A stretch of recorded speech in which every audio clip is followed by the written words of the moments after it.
Hello guys, তোমরা সবাই কেমন আছো? কি করতেছো?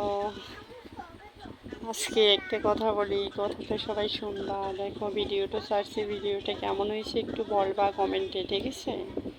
আর এরকম ভিডিও দেখতে চাইলে আমার ভিডিওটা, এরকম ভিডিও যদি দেখতে চাও তাহলে আমার সবগুলো ভিডিও দেখবা, ঠিক আছে? আর ভিডিও কেমন হয়েছে আমারই বলবা। আর তোমরা কে কোথায় থেকে বলতেছো এটা কমেন্টে বলবা। আজকের ভিডিওটা শুধু প্রবাসীদের জন্য, বুঝছো? প্রবাসীরা ভিডিওটা ভালো করে দেখবা।